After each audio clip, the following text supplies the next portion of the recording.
નમસ્કાર, આપ જોઈ રહ્યા છો લખત ન્યૂઝ અપડેટ ચેનલ। તમામ સમાચાર અને અપડેટ મેળવવા માટે ચેનલને સબસ્ક્રાઇબ કરો અને બેલ આઇકન પર ક્લિક કરો જેથી તમામ સમાચાર અને અપડેટ તમને મળી રહે।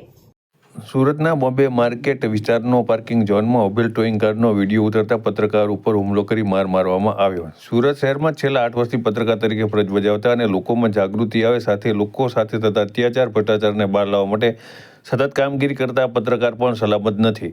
આવો જ એક બનાવ બોમ્બે માર્કેટ પાસેનો પાર્કિંગ ઝોનમાં ટોઈંગ કાર પડી હતી। કાયદાનું પાલન કરાવવા માટે નીકળેલ કાયદાના રક્ષકો અને ટોઈંગ કારમાં રોજમદાર તરીકે કામ કરતા કર્મચારીઓ નાસ્તો કરતા હતા। આથી અમો પત્રકાર તરીકે ફરજ બજાવતા હોવાથી કાયદાના રક્ષકો જેઓ નો પાર્કિંગમાં પડેલ વાહનો ટોઈંગ કરી આમ જનતાને કાયદાના પાઠ ભણાવતા હોય છે તેમને કાયદામાં રહેવા સમજાવવા સાથે ન્યૂઝ બનાવવા માટે વિડીયો બનાવેલો હતો। ત્યાં હાજર પોલીસ કર્મી અને તેના મળતિયાઓ દ્વારા જાગૃત પત્રકારને તું વિડીયો કેમ ઉતારે છે એમ કહી પોલીસ ચોકીમાં બળજબરીપૂર્વક લઈ જઈ ગડ્ડાપાટુનો માર મારી પોલીસ સ્ટેશનમાં લઈ જઈ અને પત્રકાર સામે અરજી કરેલ છે અને ખોટો કેસ કરી તેને ફસાઈ દેવાની ધમકી પણ આપવામાં આવે છે જેથી કરી ફરી કોઈ પત્રકાર પોલીસ સામે કે ભ્રષ્ટાચાર કરનાર સામે અવાજ ના ઉઠાવે।